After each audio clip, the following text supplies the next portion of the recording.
All Hey, right, there we go. all right. I, Welcome, I everybody. know that. Welcome, everybody. Another edition of Legends Sports and Amplify, and we are talking baseball history, Major League history, minor league history, Negro League history. All the authors and researchers involved in some of this, and I am really happy to have on today author, researcher, historian, foremost expert on the Detroit Stars, Gary Gillette. How are you, Gary? I'm doing good. I'm doing good. Anytime I get a chance to talk baseball, Right? it's even better. So, It is. I could talk to you guys all day. I was telling you before we got on here, I've been doing these stories to try to get more context and backstory to especially the Negro Leagues with the recent announcements and everything else. And it's been so much fun to have on people who have been at this for such a long time. You've written more books on baseball than I think some people have read in their lives. It just yeah, blows me that's away. to be fair, that would include writing, editing, Yes, exactly.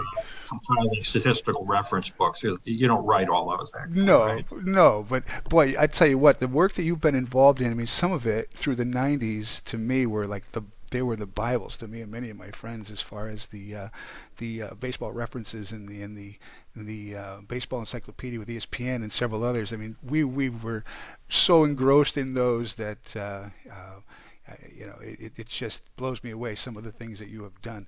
And what I like to do, I like to hear why and how guys got into this, the origin story. Oh my, So that's going back. So, yeah, tell us a little bit about how you became so passionate a baseball fan. well, I mean, I was always a baseball fan. I grew up in the '60s, right? And grew up in the '60s, you were just a baseball fan. I mean, whether you wanted to be or not, right? So that everyone spoke baseball. It's like now, if it's Super Bowl weekend and you don't know anything about the Super Bowl, or you say I don't care about the Super Bowl, people look at you like, okay, you're a Russian agent, right? You're a Hmm. Russian agent. We're going to report you to the FBI. Um, Baseball was just in everyone's blood, and even people who didn't care about baseball had to pretend to care, so to speak, or at least know enough about it to talk to their friends. And so I grew up with baseball's thing. I mean, we played baseball every day we could in the summertime when we were kids. We played football in the fall, we played basketball in the winter, and we played, soccer as well. But God, it was baseball. Baseball was everything. Hmm. And but I went to college, and then I paid relatively little attention to baseball for about 10 years. And then in the early 80s, I was um, designing a baseball simulations game. Oh.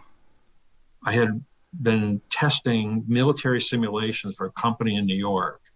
These were board game style simulations of military battles, including not just historic ones, but potential ones between the Soviet Union and the Warsaw Pact and NATO and the Wow. US.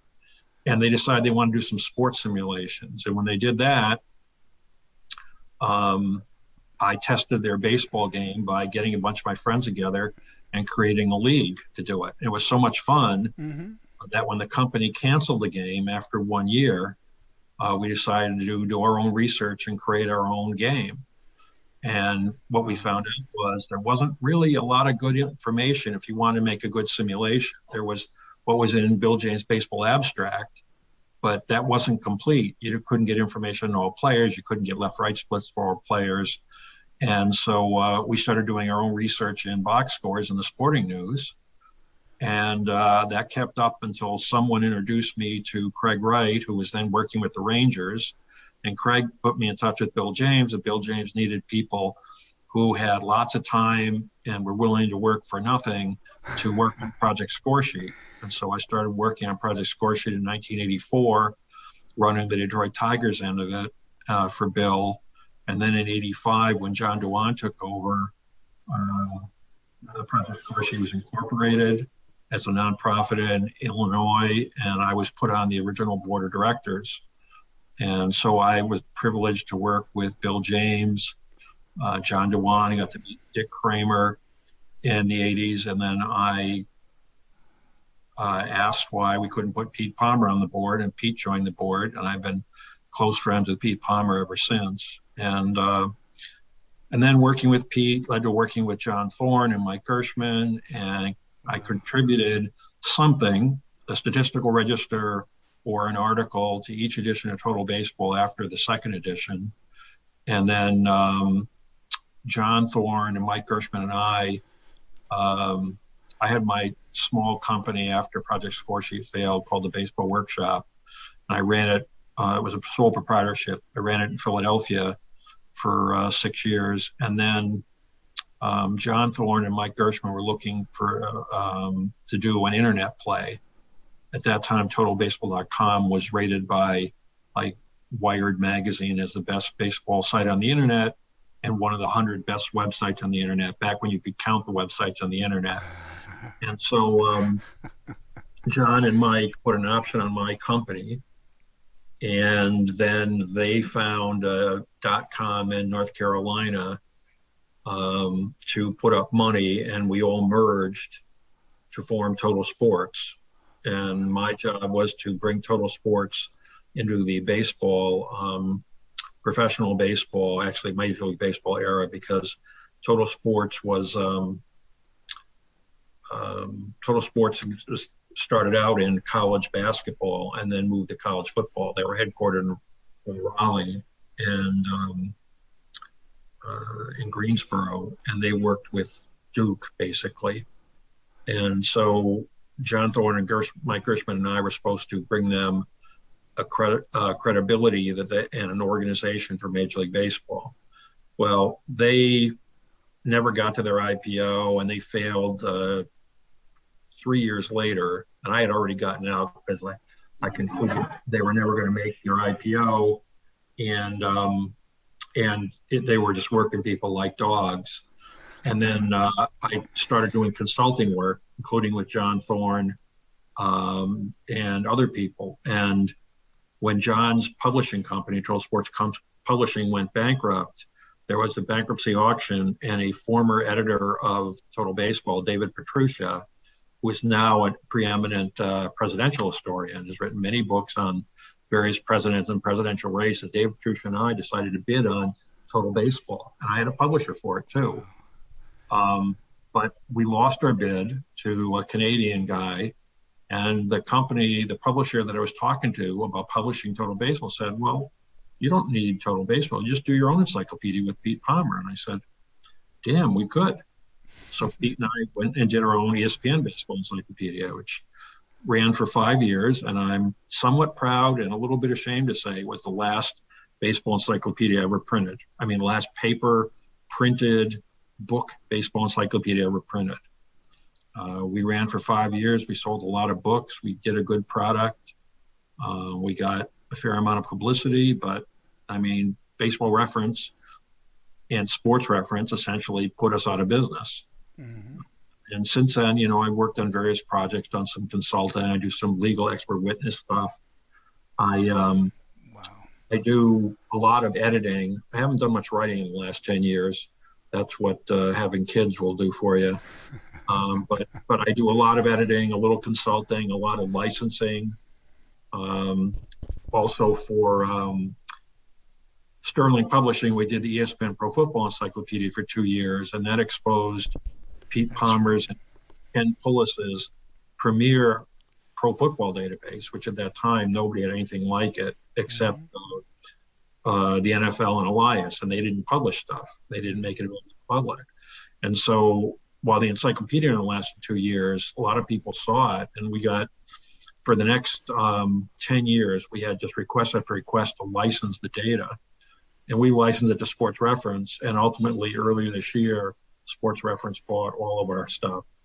Pete's baseball database, my specialized baseball databases, wow. Pete and Ken's pro football database, and Pete's pro basketball database, and my and Pete's hockey database. Wow.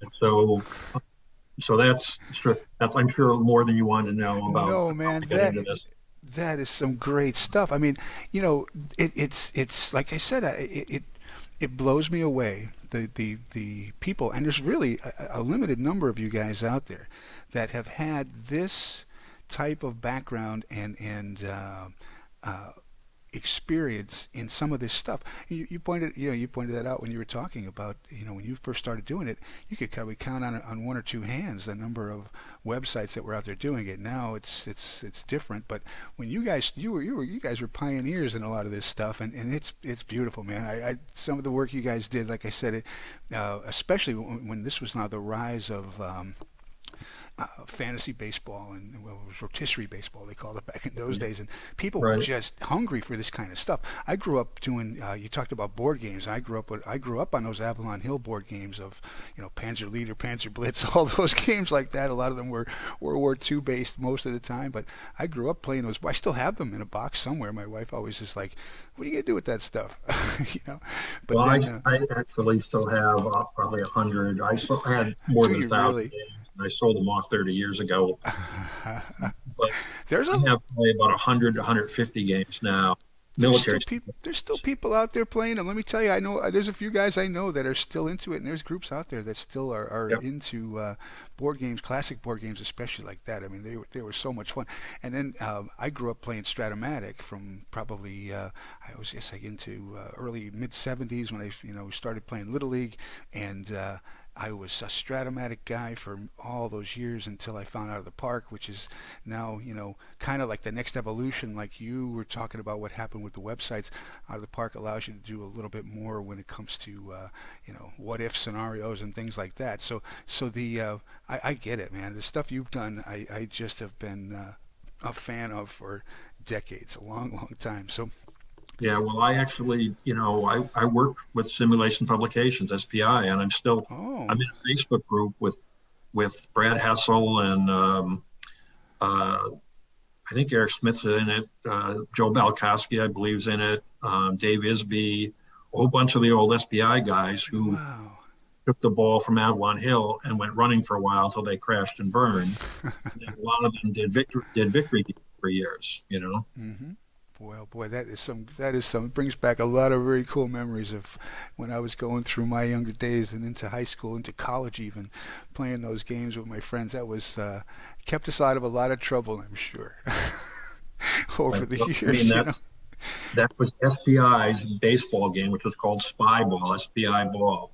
The research and play testing that is what got me into trying to do a baseball simulation game, because while we had plenty of friends who played Stratomatic or APA, hmm we thought neither was as good as it could be. And so we designed our own, which meant we spent thousands of hours hmm reinventing the wheel.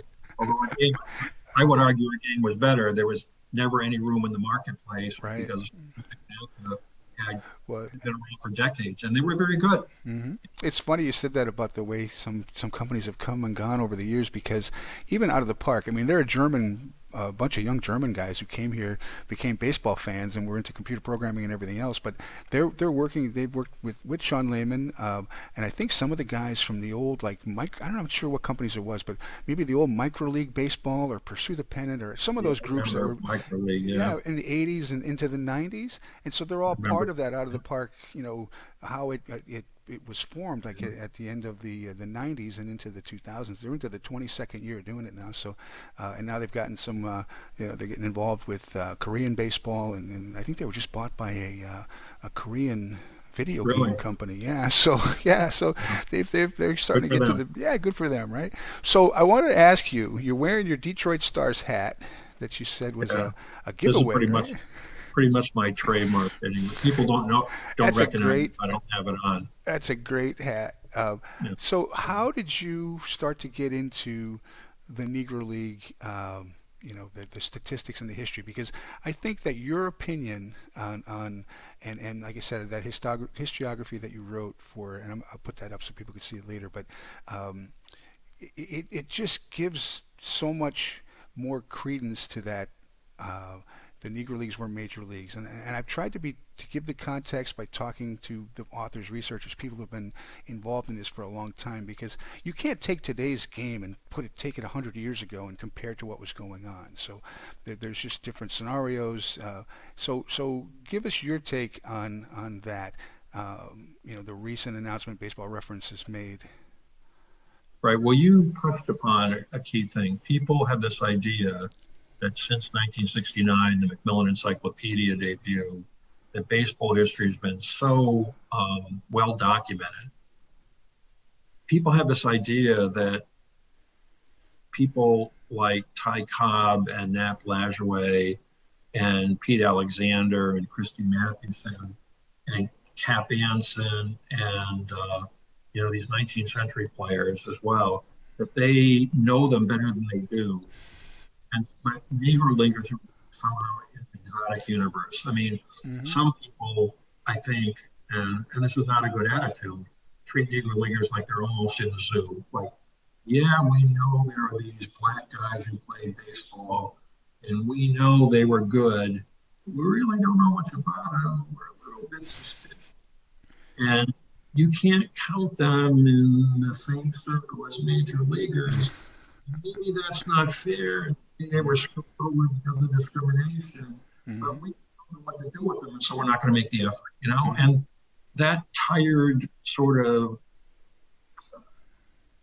logical but not consistent thought process finally collapsed last year in the era of Black Lives Matter, the 100th anniversary of the Negro National League, and Ben Lindbergh's brilliant piece in the Ringer, which he basically said, why not? He didn't say, okay, what's wrong with the Negro League? He just said, why not? Why aren't they major leagues? And that started the ball rolling, and the political and social pressure, because it was the centennial of the Negro Leagues and Major League Baseball was committed to celebrating that.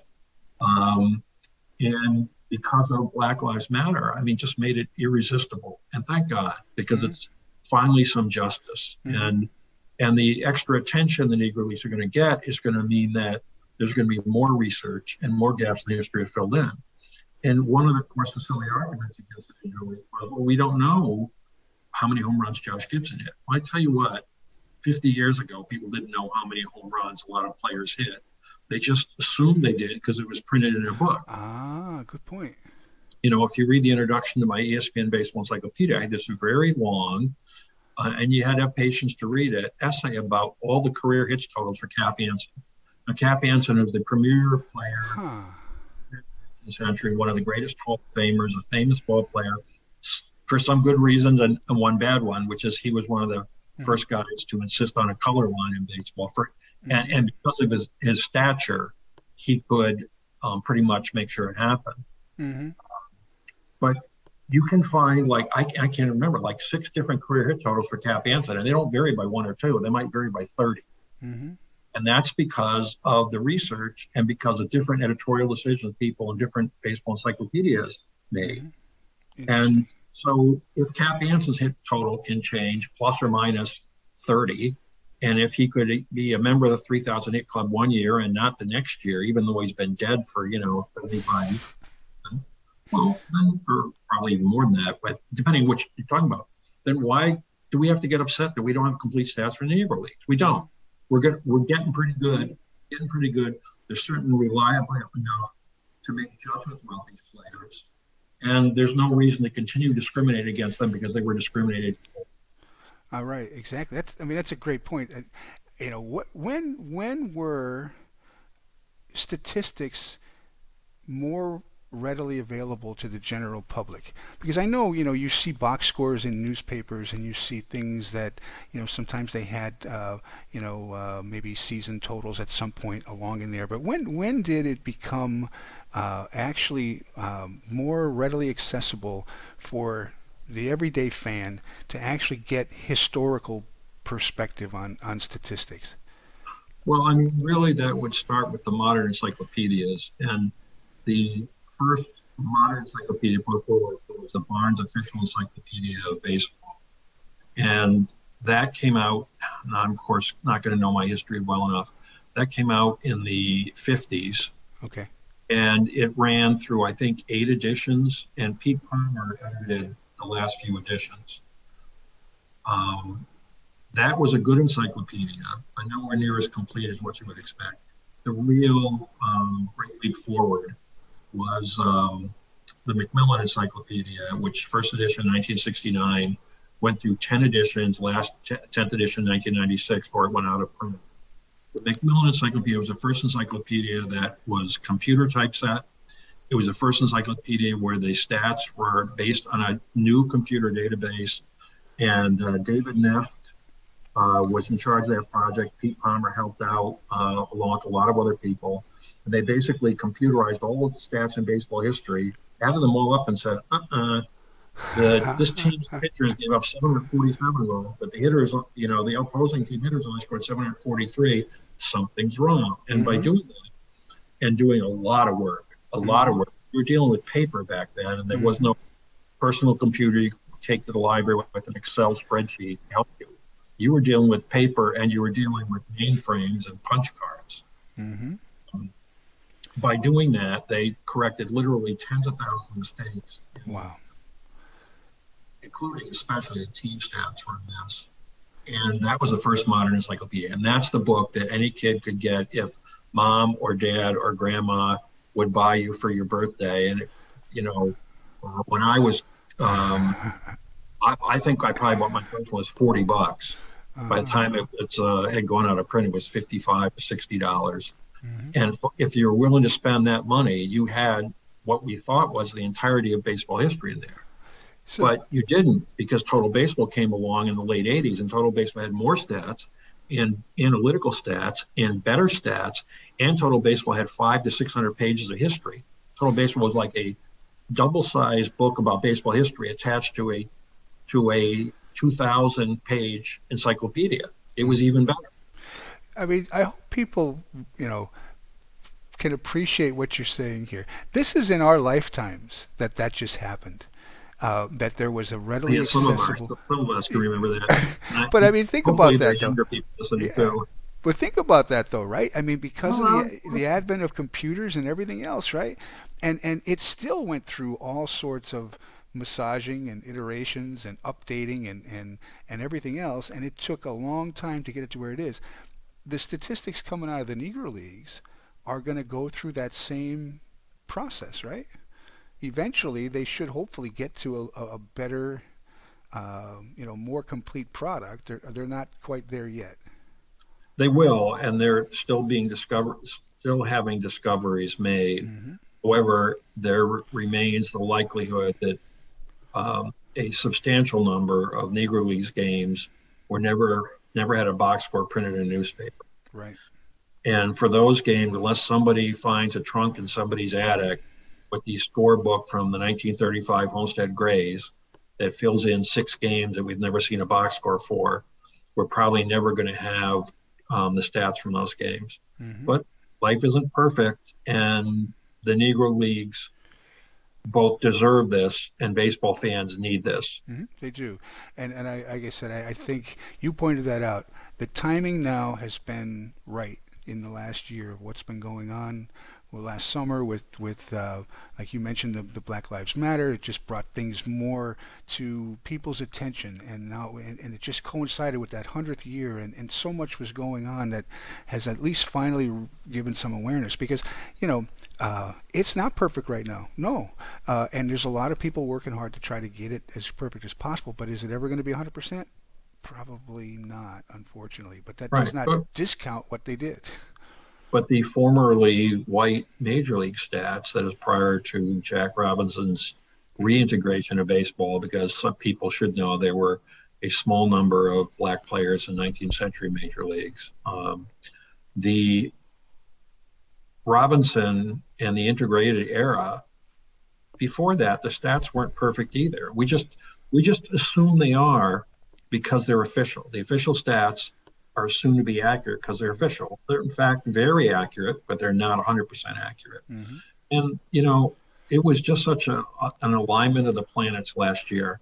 I don't think without Ben Lindbergh's article this would have happened, because that really turned up the heat. I don't think without Black Lives Matter it would have happened, and I don't think without the Negro League Centennial it would happen. I think everything had to align to get Major League Baseball to admit that they had made this terrible, terrible historical mistake and injustice, and to correct it. Because, of course, Major League Baseball, like almost everybody, want to admit their mistakes, right? Yes. So the tendency is to dig in and find excuses rather than correct them and admit you were wrong. Yeah, no, I get it. And like we've been talking about, the context of all this is really important because um, one, they were not playing in the Negro Leagues because they weren't good enough to play in Major League Baseball. They were forced to play there because of a color barrier and everything that associated with all the way down through the minor leagues as well. Then on top of that, they're living in a society that's got persistent racism, and more so in other parts of the country than others, Jim Crow laws, things like that. They're dealing with those pressures on top of all this. These guys deserve a hand. They deserve some credit for Right. performing the way they did under the conditions that they did. It's impressive to me, and I think more people. I think as these stories get told, um, that maybe we'll get a little bit better perspective on things. Right, I agree. And people, people who are skeptical look at things and they want to find holes like, well, surely every Negro leaguer wasn't a major leaguer. Well, that's True. true. Hmm. But you know what? If the black players got a fair chance, there are hundreds, probably several thousand white players who would never have played a Absolutely. day in the major leagues. And so we're not going to go through the record book and take out some guy who hit, well, Sparky Anderson. Sparky Anderson like hit what? 200 with no power in his 1 year in the majors, regular second baseman Phillies. Now, he's the kind of guy, now that was during the integrated era. It was in, I think, 59. But he's the kind of guy that if their black players were playing and he were playing before World War II, he never would have been a major league player. Hmm. But we're not going to go and look for those guys. We're not going to take them out. We're going to say this is the way history was. They were major leaguers, even though they didn't have to compete against the black players.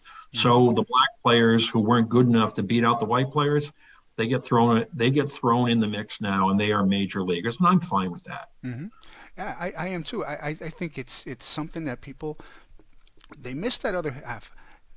Baseball to me is the ultimate like kind of zero sum game, and if there were players like you pointed out who were in the major leagues and now if there was integration all along, they're not in the major leagues. So all the way up until 1947, from the 1880s or whatever year that was, there was a considerable amount of players playing in the major leagues that were not major league talent either.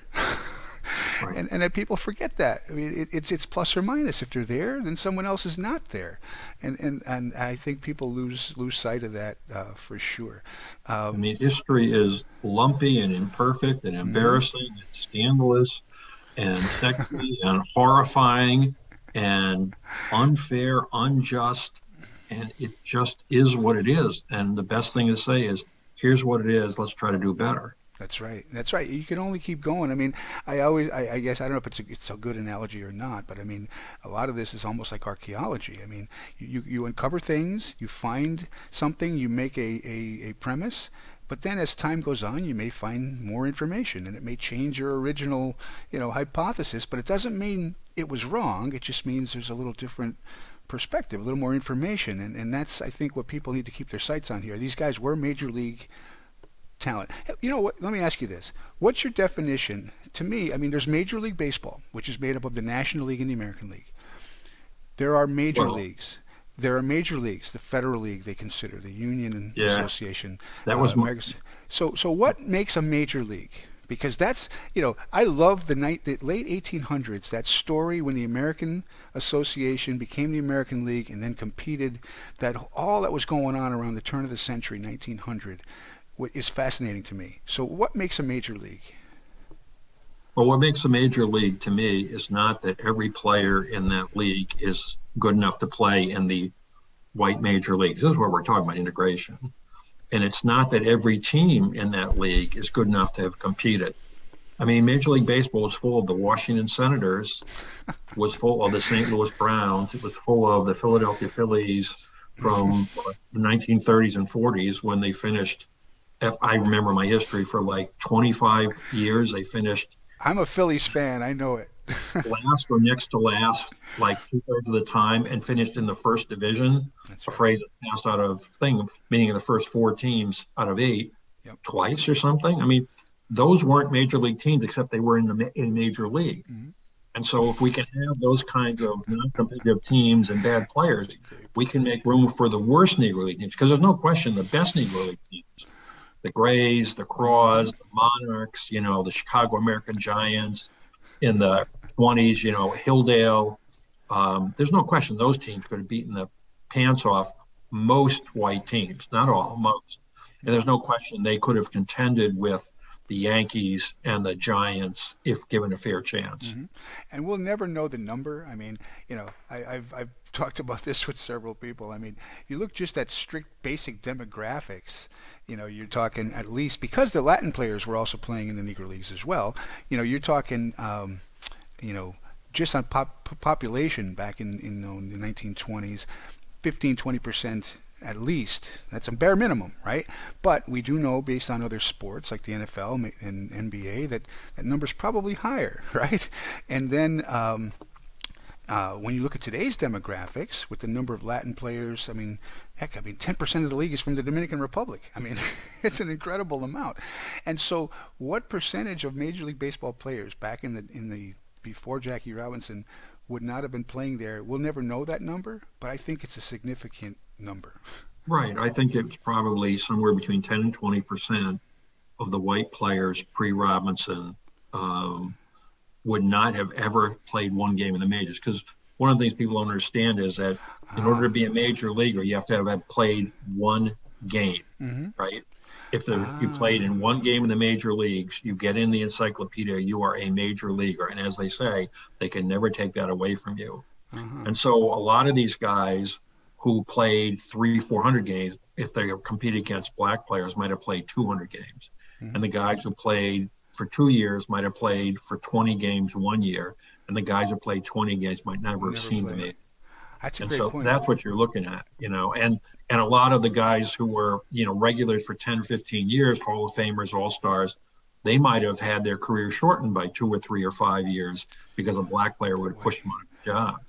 Look at what, boy, oh boy. To me, the whole thing with the color barrier in baseball, what it took away. At this point, it is what it is. But, all of these conversations today, we're never going to be able to go back and see Babe Ruth face Satchel Paige in a, how they would have done face to face. Josh Gibson against, name a pitcher. Lefty Grove, whoever it is.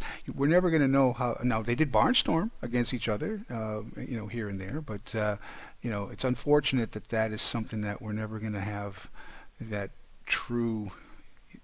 Representation. So maybe right. some guys. And maybe some guys. Interrupt. I'm sorry here, but you mentioned Lefty Grove, one of the greatest pitchers of all time. That Grove lied about never playing against black players. I know. I had heard lied that. about it because he was beaten by black teams and he didn't want to admit it, so he lied and said he never played against them. That's right. Now think about it though too, and I think some of these guys who had a little bit more forethought, right? Like you take a John McGraw,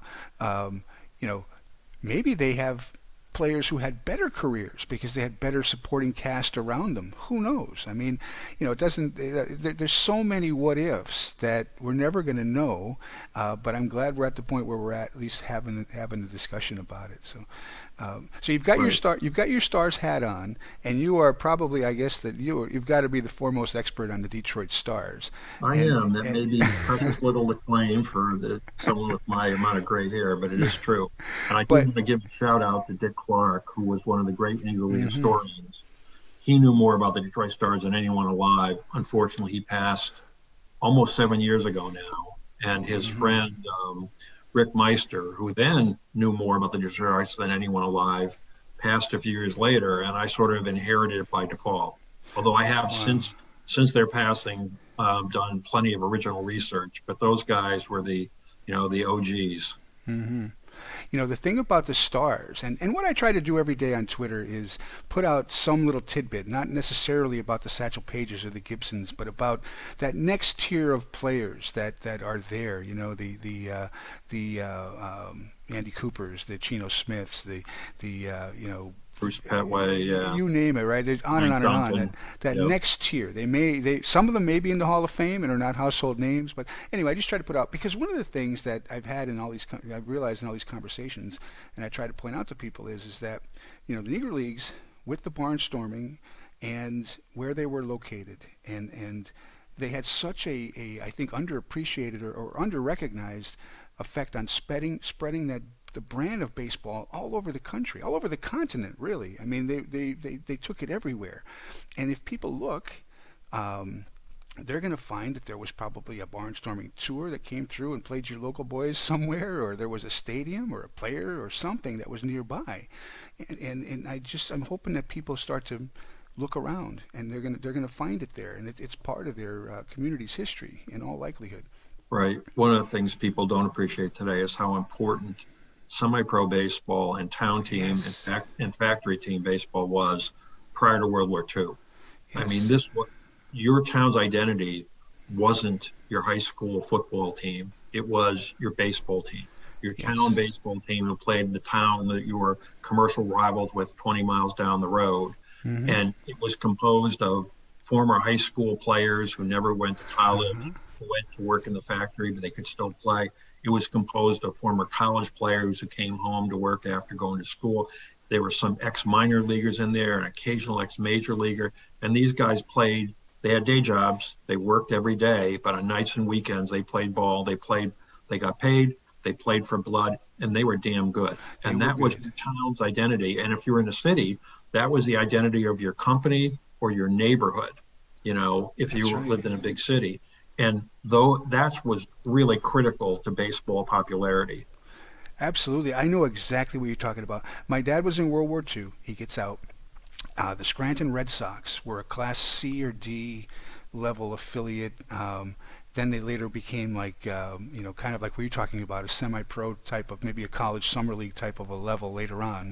By the time I came along in the '70s, but he stayed a Red Sox fan his entire life because of that.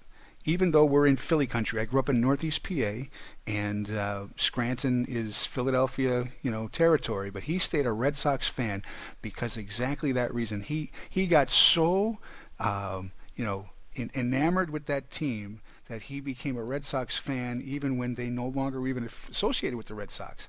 So I get it. I think they still have a team up there. I'm pretty sure, but Well, the team now is the Scranton Wilkes-Barre Yankees.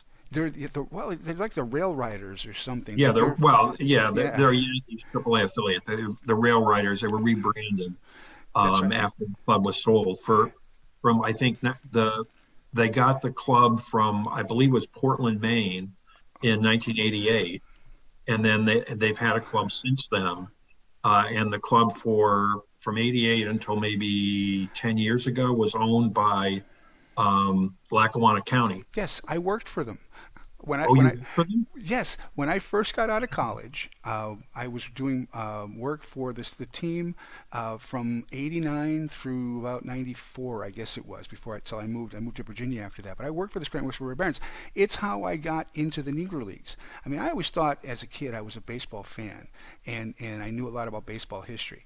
But then Reggie Jackson had a Negro League benefit night for the Negro League Players Association in Is that when they 1992. issued a little special card set of Negro Leaguers Yes, there yes, at it, yes. Lackawanna County You Stadium? got it. It was 1992, and I had Phil Dixon on here back in March, and we started Yeah. talking, and he said, "Wait, was that in August of '92? I was there." I said, "Are you kidding me?" I probably shook hands with Phil Dixon, and didn't even realize I'd be talking to him almost 30 years later. But by meeting Double Duty Radcliffe, and Josh Gibson Jr. was there, and Buck O'Neill and Jimmy Crutchfield, and so many. There was not as many. Most of them have passed, Right, now. right. But when I started hearing these stories, I realized there's a whole nother world of baseball history that I didn't know anything about, and I have been hooked on the Negro Leagues ever since. And it's been something that I literally talk about every day since 1990, since the early 1990s. So, Well, yeah. I grew up 30 miles from Scranton in the Where? Pocono in Hawley. Holly, I know exactly where that is. No kidding. Yeah. I grew up in Old Forge. Yeah, well, so we used to go to Old Fort for pizza all the time. There you go. Yes, Yeah. I finally know somebody who knows the pizza capital of the world. Yes, Old Forge Pizza. My high school English teacher who lived in All Scranton right. took me to Old Forge when I was probably in 10th grade. People think And I'm making it up when I say that. I said, no, no, Old no, Forge they no, have the best pizza's pizza in the good. world. yeah. We love Bruticos. We also, go to Arcaro and Our Janelle's or Carol Janelle's. Ravello's. I went to school. I went to grade school with the son now, Mark Janelle, who's running our Carol and Janelle's. So yeah, Yeah, I was, yeah, and right across the street, Ravillo's was another one. I'm friends with right. Pat Ravillo, Ravillo's Pizza.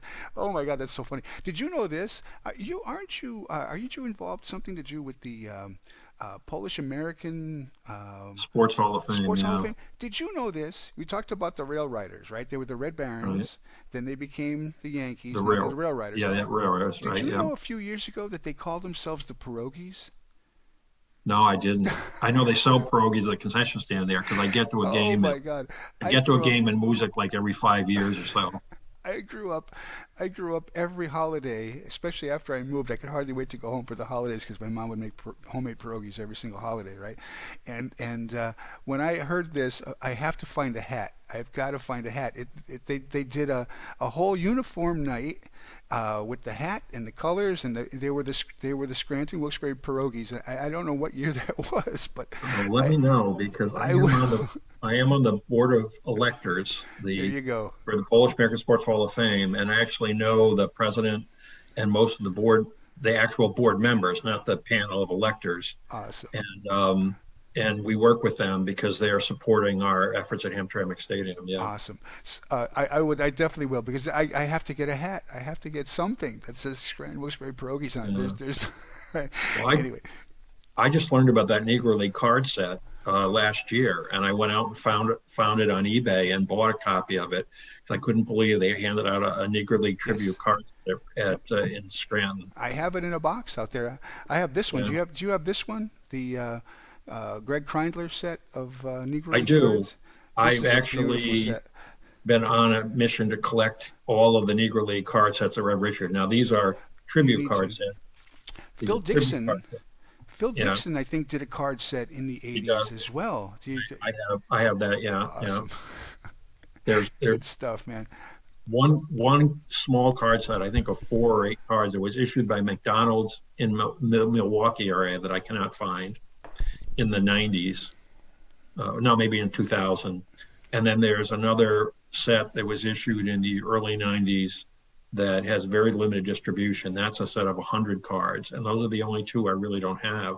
But I Awesome. have all the tribute cards that they started issuing in the 70s. Now, I'm Awesome. not a collector. I don't care Now, about the value. I care about being able to see them. So, in some cases, if I can't get a complete set, I'll buy 20 or 30 or 50 cards from different sets and just put them together because mhm. I want to see the images and the cards. I'm not looking for resale value. Right. Are you familiar with what just wrapped up this past week about the Josh Gibson card art I tournament? am. Yeah. Yep. Yep. Because I had some of them every week for 9 weeks. I did on Wednesday night. I'd have a few of the artists would come on here like you have, and they would talk about their art, talk about their card and everything else, and that Yeah. was so much fun. Sean Gibson was one of my first ones that I had on here. I think back in February or March, and that was when I Yeah. found out about the effort to put his name on the baseball MVP. Baseball Writers Association to put his name on the MVP Right. award, which to me, I mean, whoever they put on there, Branch Rickey, I think Frank Robinson and Josh Gibson are the three being considered. Any of them would be fine. But Josh Gibson, like we've been talking about, he's representing those 3,000 plus guys who never Right. got the opportunity to play. And I think Well, is the last piece of that. yep. Yep. And I mean, I wish baseball would do better with the awards. I know baseball's awards are really good with a long history, but the MVP awards for the American League should be named for Mickey Mantle. Yeah. And the MVP award for the National League should be named after Willie Mays.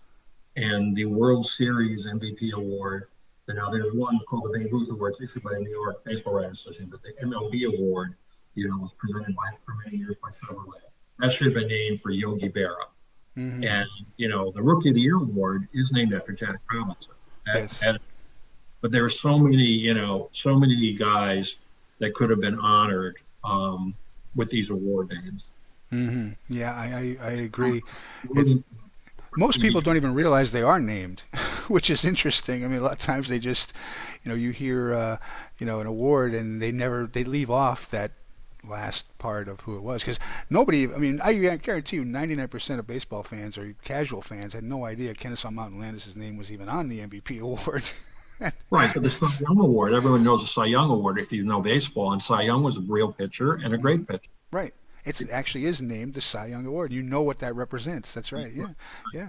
So let's talk a little bit about the Stars, and I want to get in before we get off here about the work you're doing with Hamtramck. So the Detroit Stars, everybody knows about, like you pointed out, the Grays, the Monarchs, Chicago American Giants. But that next tier, and the thing about the Stars, to me, when I look at the statistics and the standings, they were so close so many years in the 20s Yeah, especially, in the and it 20s, just always a bridesmaid, never the that's bride. exactly right. I mean, they had a winning season almost every year for the whole run of the Negro National League, and yet they end up never really getting that same next tier of recognition like many of the top teams like that we've talked about. Right. Now, the Stars are definitely in the B list, not the A list. Hmm. And they had a really competitive team in the 20s, but never put it over the top. Turkey Stearns came to play in Detroit in 23, and he was a superstar of the first order. I tell people that the best equivalent I can give them on what he was like would be a left-handed Willie Mays. Hmm. You know, if he could run, he could steal bases, he could throw, he could hit for power, he could hit for average, and he played a great center field. Hmm. And he was like a left-handed Willie Mays. And so with Stearns, they came close, but no cigar. In 1930, Stearns started the season with the New York Lincoln Giants. I've never really found definitive proof of why. I think it was because the Stars ownership was having money problems. They either wouldn't guarantee him enough money for the 1930 season, or else hadn't made his final payment for 29. I've seen both, but I've never been able to prove it. He goes to New York. The Stars struggle in the first half. He comes back a little before midseason, and the Stars go on a tear and beat out the St. Louis Stars, who won the first half title, for the second half title. And they play a 7-game league championship series for the Negro National League title. There was no Negro World Series because there was no Eastern League at Hmm. that point. And Stearns hit over 400 in that 7-game series. I think he scored 9 runs and drove in 11 runs in that series, and it was like one of the best postseason performances ever. Except that in Game 7 they shut him down, and the St. Louis Stars won the series 4-3. And Wow. what very little known about it is that's how close they came. Seventh game, Oh and I. boy. But what's unknown about that is that series was scheduled for 9 games, and they tried to play Game 8 like 3 days in a row and were rained out, and so they Oh. quit. And the St. Oh. Louis Stars went home. And I keep looking, and I've spent probably 50 hours looking just for this. Did anyone in the Detroit Stars complain to the league that they were screwed because of the final 2 games? Because if they had played them, they could have won both. Still Won the had a championship. shot. That's right. And I have never seen anything. I poured over all the newspapers and all the memoirs and everything I could find to see if anyone said their season was ruined and their championship was taken away from them because the games weren't played. Wow. And all I can conclude is that both the St. Louis Stars and the players on the Detroit Stars had postseason dates. People don't remember that back then players would go and play exhibition games after Hmm. the regular season ended to make extra money. Hmm. The St. Louis Stars had, as a team, a bunch of games lined up with white teams in St. Louis, exhibition games. Ah. And those are more lucrative than playing the equivalent of a World Series game with the Detroit Stars. Interesting. Teams would come out and they would pay more. And the Detroit Stars did not have any games lined up as a team, but Turkey Stearns and a bunch of the other Detroit Stars players had signed contracts to play on postseason exhibition teams, barnstorming teams, and they had to leave. So far as I can tell, How they about both that? agreed to call it quits because of the weather, on to their already agreed upon exhibition games. Wow. That was my next question I was going to ask you, because a lot is talked about with barnstorming, and it was a part of Negro League baseball life especially. And like you pointed out, they could make more money, as much or more money, playing a barnstorming tour as they could playing any regular season game or even World Series game.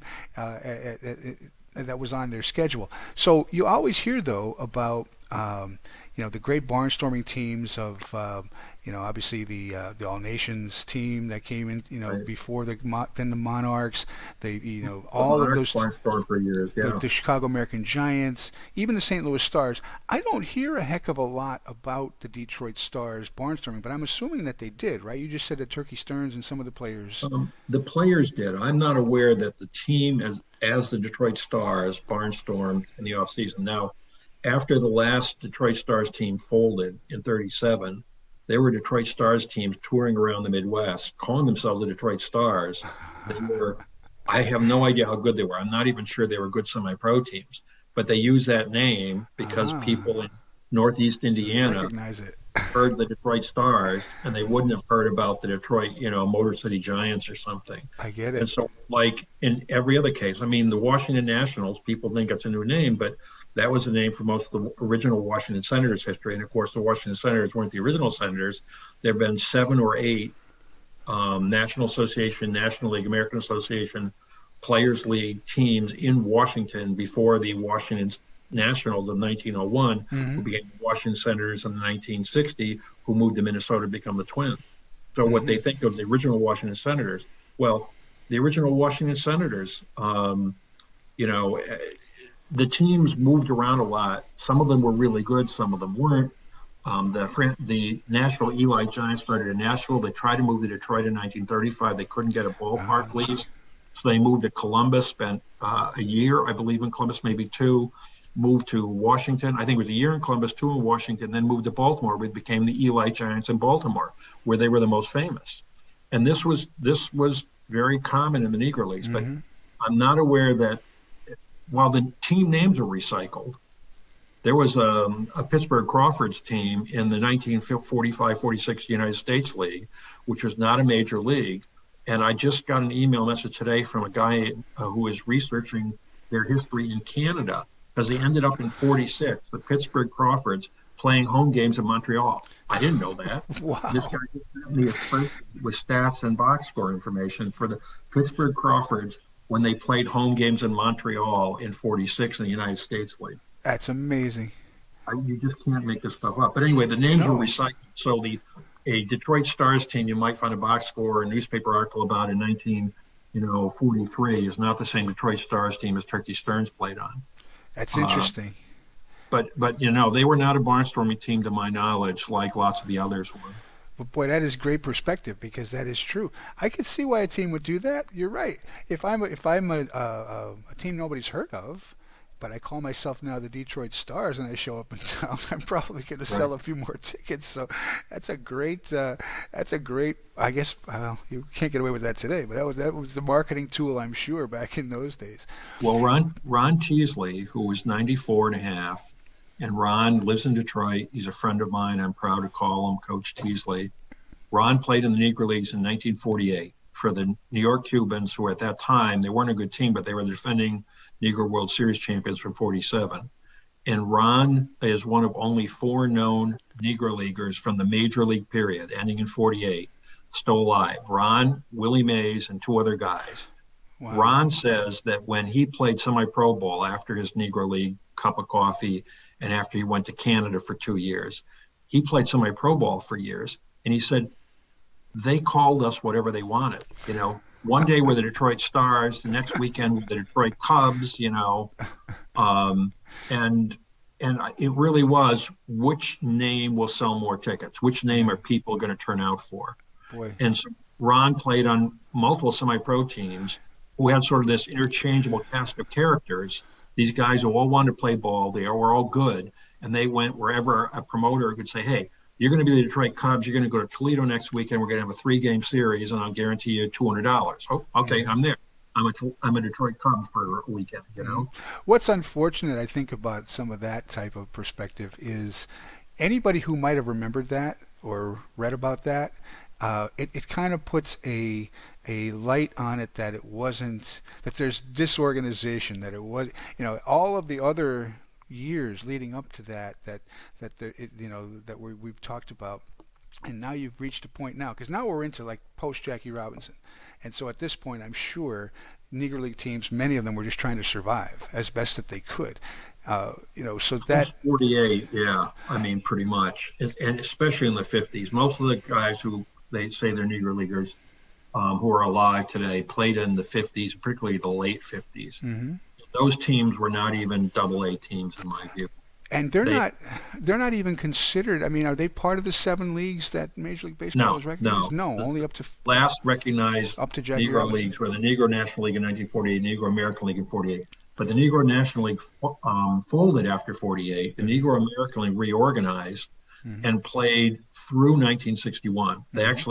The Negro American League actually collapsed in spring of 42, but they played through this. Excuse me, I'm 61 and 62. They collapsed in spring of 62, but they played through the 61 season.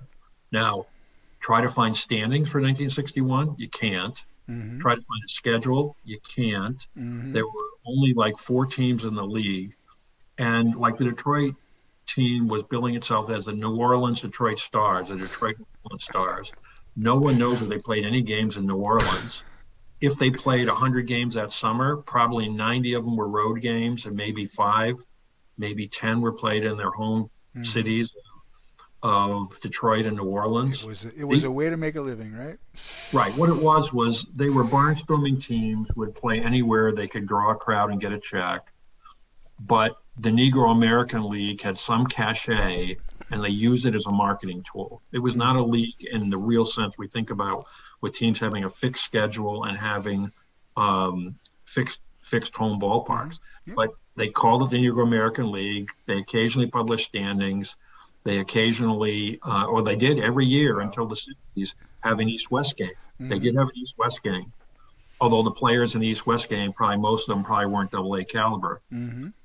It's interesting, right? That I recently talked to somebody who wanted to hold that up. We're talking about the 40s into the 50s, that brand of Negro League baseball, and say, well, heck, I know for a fact that they didn't even keep a box score, or maybe they did, and the next day the guys would be saying, "Oh yeah, I had 3 hits," and how can you count those statistics? I said, well, wait a minute, they're not.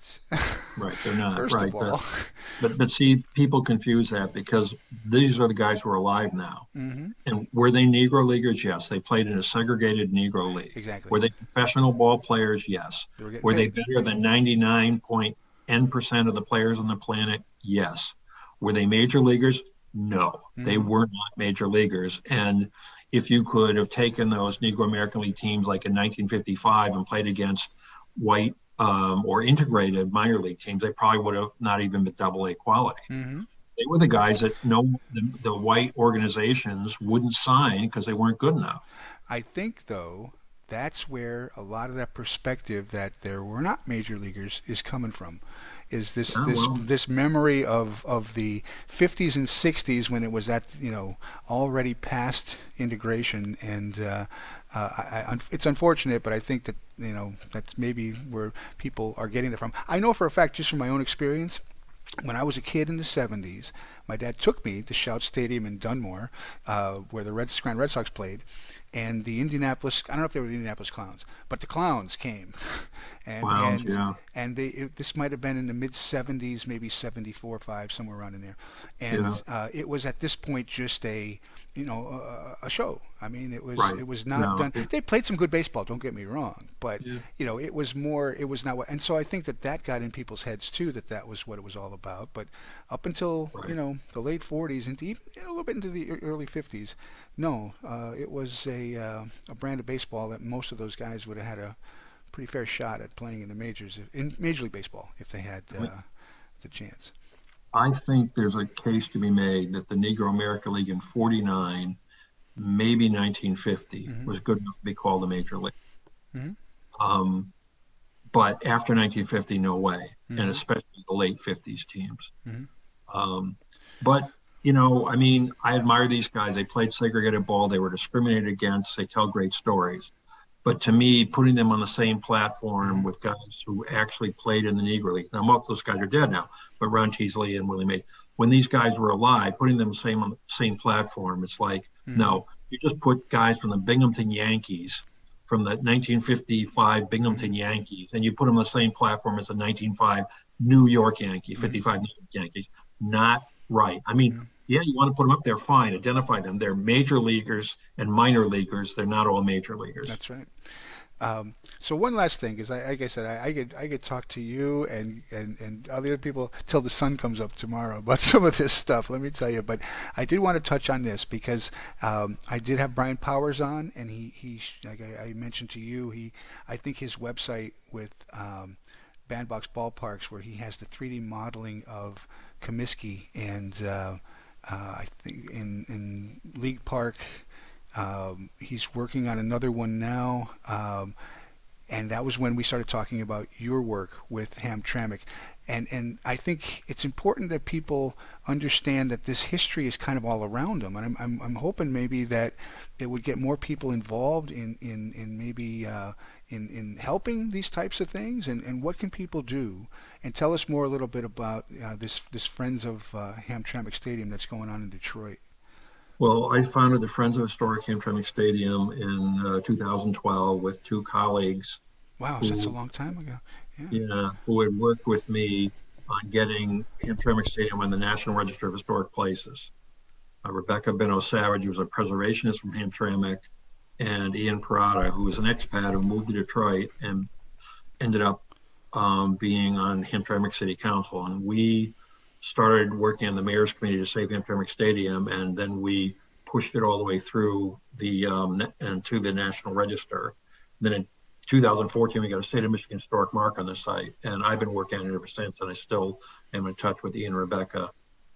So we're a nonprofit. We are raising money and awareness to save Hamtramck Stadium, and I'm proud to say that sometime in the next few weeks, there will be an announcement about a deal to rehabilitate the grandstand. Cool. The grandstand that's there now was closed off in 1997. It's falling apart, but it's not going to fall down. As people should remember, ballparks and stadiums are designed to be outdoors in the snow and the rain. Mm-hmm. So yeah, they deteriorate, and yeah, that place isn't safe to go walking around the bleachers, but it's not going to fall down. And we are going to rehabilitate that in conjunction with Wayne County, the city of Hamtramck, and other people who will be in this announcement. And the grandstand construction will be done later this year, and next year there'll be teams playing on the field at Hamtramck Stadium. Awesome. So you can go to hamtramckstadium.org. That's our website. There's some history on there. You can push a donate button and make a PayPal donation or credit card donation. God love you if you want to. Mm-hmm. You can just follow us, because we'll have this announcement, and it will be the key to restoring the ballpark to playable status. We restored the infield last year. We spent $75,000. You can now play on an infield where the grass is mown.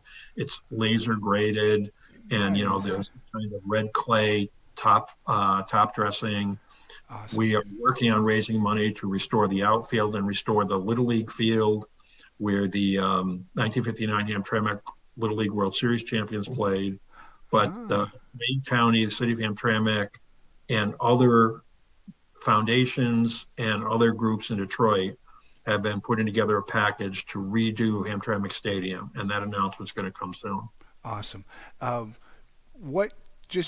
close did it come to, I mean, I know it was condemned, right, at some point? How close did it come to being literally no longer there? I'm not sure if it was ever condemned. It was just abandoned in 1997. It was fenced off. The last event at Hamtramck Stadium in 1987 was a music festival called Hamstock. Hamstock, get that? Isn't that funny? Hamtramck Stadium was just abandoned. It had been used since the Negro League teams left it in '37. It was the last year Negro League team. And what year was it built? It was built in 1930. Wow. And it was rebuilt in 1941, partly because it was in bad shape, and partly because when they were rebuilding it, there was this terrible windstorm and it blew the roof off. So in addition to rehabilitating the seating in the grandstand, they had to put a new roof on it. That was in '41, and it was maintained by Wayne County till the '70s. And in the '70s, the city of Hamtramck took it over, and they cut the capacity by chopping off most of the third base wing and a little bit of the first base wing. They cut the capacity from about 9,000 to about 2,500.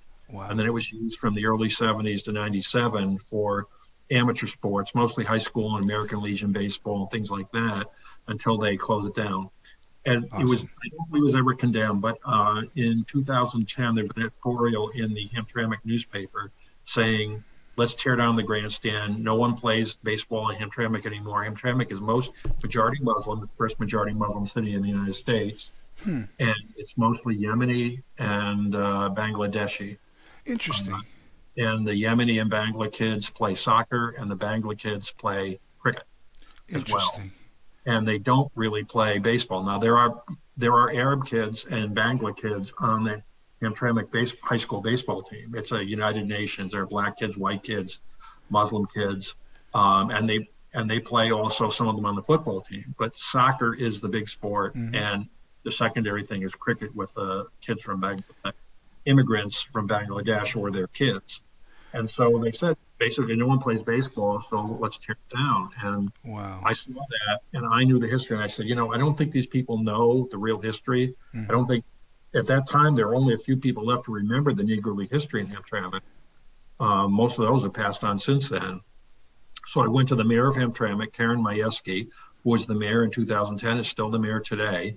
And then I said to her, Karen, I'm not a resident of Hamtramck. I live in Detroit. I wasn't born here. But I can tell you the history, and you should know the history before you decide to knock it down. Wow. And thank God she was supportive. She asked me to speak to city council. I went and spoke to city council, and everybody, the Christian members, the Polish American members, and the Muslim members, the Yemeni and Bangla members, all were supportive. And awesome. Since that day, they've all been supportive. The problem is the support didn't translate to money because Hamtramck has had lots of problems financially and had been underneath hundreds of financial management twice in 20 years. So it was, okay, we got support from the people in the city. We got to find the money. It wasn't until 2017 that money started flowing when we got, in conjunction with the city planner, Melanie Markowitz, we got an African-American civil rights grant from the National Park Service. Cool. And that's what allowed us to hire Smith Group, Brian Powers' firm, to do a historic structure report and say, this is what it's going to cost, this is what you got to do, and give us both a plan and a budget. And then 2 years later, Wayne County got involved, and Wayne County allocated federal community development funds for the project. Cool. And then in 2020, we got another $500,000, $490,000 National Park Service grant.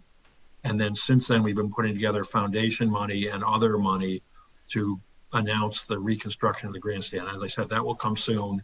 Awesome. And the construction will begin later this summer. Awesome. I wish you luck. I hope it all comes together. Maybe Major League Baseball, they just made an announcement they were going to put some money back into the Players Alliance and some inner city initiatives. Maybe we can get Hamtramck on their radar that way. Stay tuned. The Tigers have been helpful. Oh, cool. Good. I can't spill the beans. Isn't Jack White involved in it? Jack White is not involved in the sense of being part of the coalition. Jack has donated, I think, $40,000. For people who don't know who Jack White is, he's a rock and roll with the white stripes. I mean, I read that a while back. Right, and Jack is from Detroit. And in fact, he bought a house in Indian Village. It's a historic neighborhood on the east side of Detroit, 2 doors from where I lived until 2 years ago. Awesome. Then my wife and I moved out of the house into a condo. And so anyway. So I did want to put this up real quick so people could see this, because I recommend people who have not read this article, if you're looking for any resources on Black baseball history, Negro League baseball history, this is an incredible compendium of resources. And as you mentioned earlier, you're going to continue to try to update this, right? I am going to talk with baseballreference.com with Sean Foreman, and I would like to update it by adding documentary films and movies, and also add eventually academic dissertations and articles, which there will be many of, there aren't many films or movies, but there's a handful, and people don't know about a There lot of may be them. more coming, hopefully. That would be a nice thing to come out of this. And then also add popular articles like John Holway did a lot of great work on the Negro Leagues oral history, and you're showing his book there, one of his books, Voice of the Great Baseball Leagues. In the 70s and 80s, John Holway was one of the few people, along with James Riley, who did the incomparable Negro Leagues. Oh my goodness, that is a Bible of mine that I've always had. Did you do some editing work on that or something as well? I am in the process of doing a second edition manuscript that Jim sent nice. me years ago. It's such a huge project. I couldn't get it done, but it is going to be published soon on the web. Awesome. It'll be a second edition, completely updated. It is one of the best books ever written about baseball, black or white. Absolutely. And one of the key elements in the revival of the Negro Leagues. Yeah, there it is right there. That book in 1994. Boy, oh you boy. know, Robert Peterson. You asked me how I got an interest in the Negro Leagues. It was like a lot of other people reading Robert Peterson's book, Only the Ball Was White, which was published in 1970, That's right. and the first book-length history of the Negro Leagues since 1907. And I read that book probably in the early 80s and got interested, and then I started following Negro League history and reading more books. But Peterson's book, John Holway's oral histories, Jim Riley's books, he did several other books before the Biographical Encyclopedia, and the 1994 Sabre Baseball Negro Leagues book, which was edited by Larry Lester and Dick Clark. Those are the cornerstones of modern baseball history, modern Negro League history. And as you can see, I found a few other books that are worth mentioning. Boy, oh boy. This list, I mean, is fantastic. I mean, it really is. I don't know how long it took you to put this together, but it took me a long time. Man, I bet. I mean, this is just. I have many of these books, which I'm happy to say. But I tell you what, it put on my radar. There's Todd Peterson. I've had him on here. Has really been given me another whole list of authors and researchers that hopefully I can get starting to read some of their works, because that's all part of this. It's all learning, getting the context and everything else. So Right. Well, I appreciate that compliment, and I will get more information in there. We'll see updates and expansions of that piece. Awesome. Well, sir, thank you so much. This was a lot of fun. I literally could talk to you till the sun comes up. I'm not kidding. And I'm gonna find out more about the pierogi hat. All right, we'll adjourn until we can have pizza at Chicharelli's. You know what? That would be great. If you ever, I try to get back there. My brother lives in Virginia, so he drives up more often than me. I'm in Texas now, but I don't get back there as often as I wish I could. But yes, I would love next time you're ever back that way. You're from Hawley, Pennsylvania. I know exactly where that is. So yeah, well, I used to go back regularly when my parents were alive, but they've now passed. Me too. So I haven't been back in a while, but I will be sometime. So, all right, man. We'll well, thank you so much. This was very kind of you to give me all this time to blather on. No, this was great. I thank you, and especially since you're in a hotel, which is even more impressive to me, that you're not even in your house to be able to do this. Well, that's a power failure issue. Unfortunately, we've been in a hotel for 2 weeks. However, we weren't flooded. We didn't have our basement or our house flooded. So, I mean, we're lucky compared to that, but still sort of, it wears on you after a while. Trust me. My wife said it's the least fun vacation she's ever had. Especially when it's just like not too far from your house, right? It's like maybe if you went to like the Dominican and you're on the beach, it might be a little different, right? Right. So. All right, Gary. Thank you so much. I appreciate your time. You have a good night. Bye bye. Okay. Take care. Bye.